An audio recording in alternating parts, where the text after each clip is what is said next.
கிறிஸ்துவில் பிரியமானவர்களே, ஆண்டவராகிய இயேசு கிறிஸ்துவின் நாமத்திலே உங்கள் யாவரையும் வாழ்த்தி ஆசிர்வதிக்கிறேன். இந்த நாளுக்கென்று தேவன் நமக்கு அருளி இருக்கும் ஜீவ வார்த்தை நெகேமியாவின் புஸ்தகம் 1ஆம் அதிகாரம் 11வது வசனத்தின் ஒரு பகுதியாய் இருக்கிறது. இன்றைக்கு உமது அடியானுக்கு காரியத்தை கைகூடி வர பண்ணி இந்த மனுஷனுக்கு முன்பாக எனக்கு இரக்கம் கிடைக்க பண்ணியருளும் என்று பிரார்த்தித்தேன் என்று எழுதியிருக்கிறது. இந்த நாளிலும் நெகேமியாவுடைய ஜெபத்திலிருந்து, விண்ணப்பத்திலிருந்து தேவன் நமக்கு வாக்கு அருளி இருக்கிறார். எனவே நான் நம்புகிறேன், விசுவாசிக்கிறேன், நிச்சயமாய் கர்த்தர் இந்த நாளிலே அற்புதங்களை உங்கள் வாழ்க்கையிலே செய்வார். சூசான் அரண்மனையிலே அர்த்தசஷ்டா ராஜாவுக்கு பானபாத்திரக்காரனாய் இருந்த நெகேமியா எருசலேம் இடிக்கப்பட்டு அதன் அலங்கமெல்லாம் சுட்டரிக்கப்பட்டு அந்த தேசமே மண்மேடாய் கிடக்கிறது என்று கேள்விப்பட்டவுடன் அவன் தேவ சமூகத்திலே உபவாசத்தோடு கூட ஜெபிக்க ஆரம்பித்து அங்கே செல்லும்படிக்கு பிரயத்தனம் செய்து அதற்காக ராஜாவினிடத்திலே பேசும் முகாந்தரத்தில் அவன் ஒரு விண்ணப்பத்தை ஏறெடுக்கிறான். அதன் விளைவாக அவன் இப்படியாய் சொல்லுகிறான்: இன்றைக்கு உமது அடியானுக்கு காரியத்தை கைகூடி வர பண்ணி இந்த மனுஷனுக்கு முன்பாக எனக்கு இரக்கம் கிடைக்க பண்ணியருளும் என்று ஜெபிக்கிறான். அதன் முகாந்திரம், அதன் காரணம் என்னவென்று சொன்னால், அவன் ஒரு உத்தியோகஸ்தனாய் இருக்கிறான், அவன் பானபாத்திரக்காரனாய் இருக்கிறான், ராஜாவை பிரியப்படுத்தும் ஒரு வேலையில் அவன் அமர்த்தப்பட்டிருக்கிறான். அவன் நித்தமும் அந்த வேலையை செய்து கொண்டிருக்க வேண்டும். இப்பொழுது அவனுக்கு ஒரு விடுப்பு தேவைப்படுகிறது, லீவ் தேவைப்படுகிறது.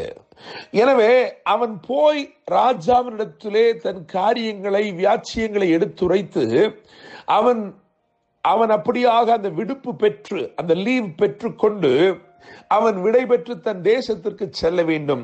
அதற்காகத்தான் அவன் செல்ல போகிறான். எனவே அதற்கு முன்பதாக அவன் அப்படியாய் மன்றாடுகிறான், செபிக்கிறான். என கேட்கிற தேவனுடைய பிள்ளைகளே, இந்த வாக்கு தத்தத்தை முன்னிட்டு நான் நிச்சயமாய் நம்புகிறேன், விசுவாசிக்கிறேன், இந்த நாள் உங்கள் வாழ்க்கையிலே காரியங்கள் கைகூடி வரும் ஒரு நாளாய் இருக்கிறது.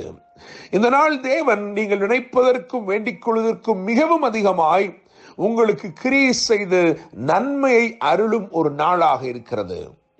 இந்த அதிகாரம் முழுவதையும் வாசித்து பார்த்தால், இன்னும் இந்த புஸ்தகத்தின் சில அதிகாரங்களை வாசித்து பார்த்தால் நீங்கள் ஒரு காரியத்தை புரிந்து கொள்ளலாம். அர்த்தசஷ்டா ராஜா அவன் எழுப்பின 3 கேள்விகளும், அவன் கொடுத்து அனுப்பின 3 கடிதங்களும் குறித்து அங்கே எழுதப்பட்டிருக்கிறது. அவைகளை மாத்திரம் இந்த நாளிலே தியானம் செய்ய இருக்கிறோம். நிச்சயமாய் நான் நம்புகிறேன், அந்த கேள்விகள் ஒரு ராஜாவினிடத்திலிருந்து எழுப்பப்படும் கேள்விகள் மாத்திரமல்ல, தேவாதி தேவனிடத்திலிருந்து இன்றைக்கு அதே கேள்விகள் எழுப்பப்படுகிறது. அதுபோல தேவாதி தேவன் இன்றைக்கு சில கடிதங்களை, எழுத்துப்பூர்வமான சில கட்டளைகளை உங்களுக்காக அவர் பிறப்பிக்க இருக்கிறார். அதனால் நிச்சயமாய் நன்மை அடைவீர்கள். என கேட்கும் தேவனுடைய பிள்ளைகளே, முதலாவது அந்த கேள்விகளுக்கு நேராய் வருவோம். 2ஆம் அதிகாரத்தில் இவைகள் வரிசைப்படுத்தப்பட்டிருக்கிறது. 2ஆம் அதிகாரம் 2ஆம் வசனத்தை கவனிக்கும் பொழுது முதல் கேள்வி இப்படியா இருக்கிறது: நீ துக்கமுகமாய் இருக்கிறது என்ன?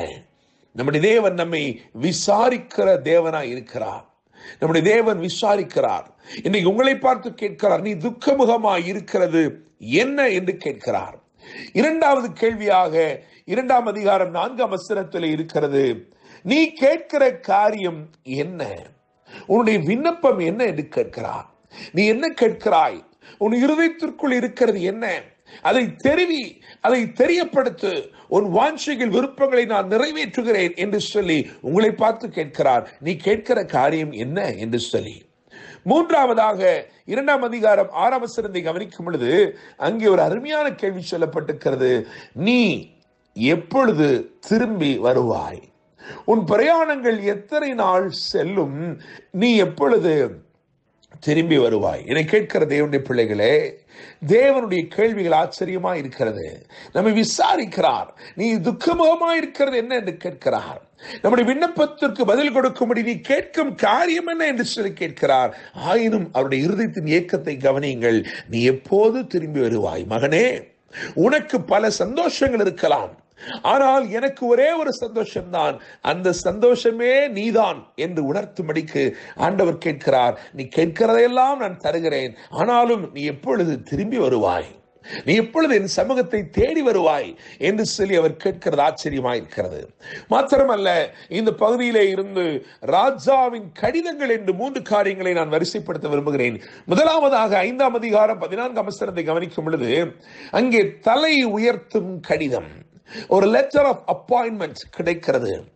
இங்கே பானபாத்திரக்காரனாய் இருக்கிறான், ஆனால் அனுப்பப்படும் யூதேயா தேசத்திலே அதிபதியாய் அனுப்பப்படுகிறான். அதற்கு ஒரு கடிதம் கொடுத்து அனுப்புகிறார். இந்த நாளில் நான் நம்புகிறேன், விசுவாசிக்கிறேன், உங்கள் தலையை உயர்த்தும் ஒரு கடிதம், ஒரு கட்டளை தேவனிடத்திலிருந்து வெளிப்பட்டிருக்கிறது.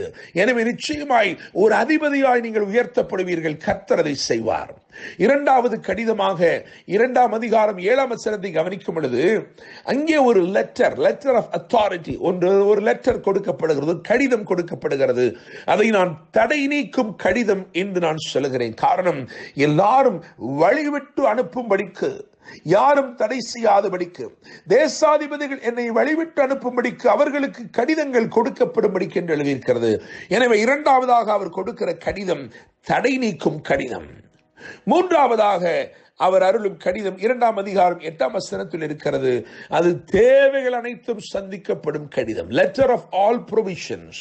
அவனுக்கு என்னெல்லாம் தேவைப்பட்டதோ, அவனுடைய வேலைக்கு எந்தெந்த மரங்கள் தேவைப்பட்டதோ அதையெல்லாம் அவன் பெற்றுக்கொள்ளும்படிக்கு அதற்கு ஒரு கடிதம் கொடுக்கப்பட்டது. அது 8ஆவது வசனத்திலே எழுதியிருக்கிறது. தேவாலயத்தில் இருக்கிற அரணின் கதவு வேலைக்கும் நகர அலங்கத்தின் வேலைக்கும் நான் தங்கப் போகிற வீட்டின் வேலைக்கும் வேண்டிய மரங்கள் அனைத்தையும் ராஜாவின் வனத்து காவலாளனாகி ஆசாப் எனக்கு கொடுக்கும்படிக்கு அவனுக்கு ஒரு கடிதம் என்று எழுதியிருக்கிறது. எனவே கர்த்தர் இன்றைக்கு 3 கடிதங்கள், 3 விதமான கட்டளைகளை பிறப்பிக்கிறார். ஒன்று உங்கள் தலை உயர்த்தும் கடிதம், இரண்டாவது தடை நீக்கும் கடிதம், மூன்றாவது தேவைகள் அனைத்தும் சந்திக்கும் கடிதம். கர்த்தர் தாமே இந்த நாளிலே உங்களோடு கூடவே இருந்து உங்கள் காரியங்களை எல்லாம் கைகூடி வர பண்ணி, நீங்கள் ஜெபித்ததற்கும் நீங்கள் விண்ணப்பம் பண்ணினதற்கும் மேலான நன்மைகளை அருளி உங்களை ஆசீர்வதிப்பாராக. என்று அன்புடன் pastor Daniel Moses. God bless you.